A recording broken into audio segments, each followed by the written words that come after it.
You watching this means you're thinking about something quietly, something you haven't fully said out loud.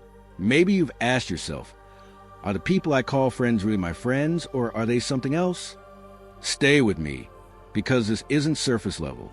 This is real talk, the kind that makes you question, reflect, and maybe even change your life. What is a bad friend really? A bad friend isn't just someone who flakes on plans or forgets your birthday. It's deeper than that. Real research from mental wellness sources and real stories from people online show that toxic or bad friendships often follow specific patterns. These aren't made-up feelings. They're patterns lots of us recognize in hindsight. Here's what people say. You feel worse after hanging out with them, not better. They make you question your worth. You're always the one reaching out. They show up only when they need something. Let's unpack that slowly. Sign number 1, you're constantly drained. Healthy friendships give you energy. After you talk, you feel uplifted. Bad ones leave you exhausted, insecure, or even second-guessing yourself. One account from people online says this exact thing. After hanging out, they didn't feel joy, they felt drained. Energy lost, not energy refueled. Ask yourself this. After I see this friend, do I feel heavier or lighter? Your body knows before your mind does. Comment if you've ever noticed that feeling after a meetup. Sign number 2, they make you question your reality.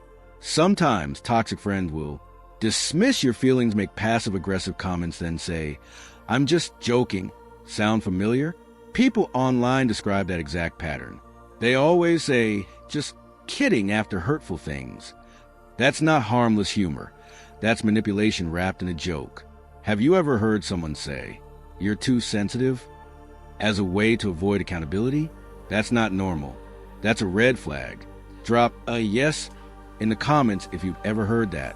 Sign number 3, they don't celebrate your wins. Healthy friends celebrate when you win. They smile when you talk about something good happening. They cheer, they elevate your joy. But toxic friends? Sometimes they get weirdly quiet, jealous, or dismissive.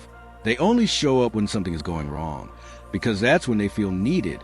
Tell me in the comments, has a friend ever ignored your success? Yes or no? Sign number 4, the friendship feels one-sided. If you're always the one initiating plans, making effort, checking in, that's not balanced. Experts say friendships should be give and take. If it's only take and take, guess what? That's not friendship. That's emotional labor star. Here's a question for you.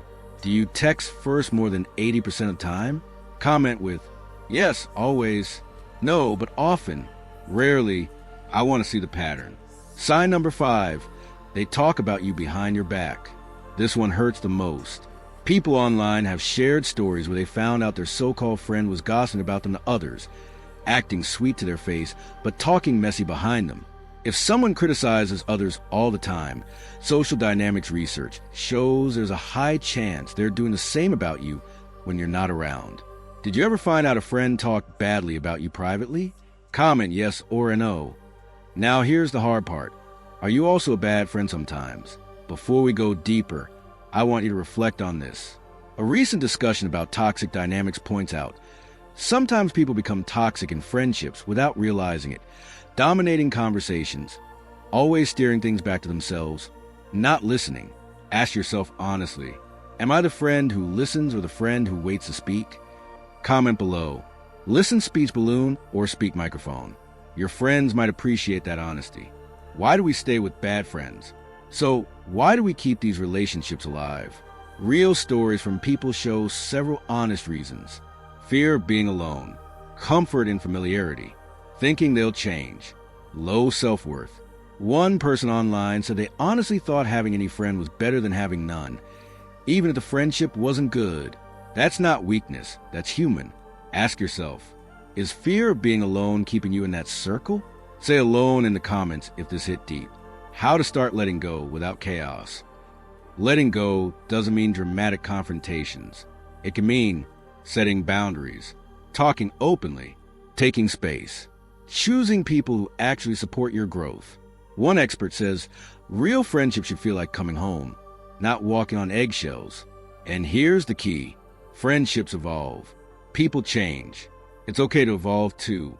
Final thought before we close. True friends lift you. They don't drain you. They don't dim your light. So theirs can shine. They don't make your success a threat. They make you feel seen, heard, and supported. So let me ask you one last thing, and I really want you to answer in the comments. What's one thing you've learned about your friendships through pain? Drop it below. I read every comment. Thank you for listening. If this resonated, stick around. We got more real, reflective talks every week on ReinyMots. Until next time, take care of you.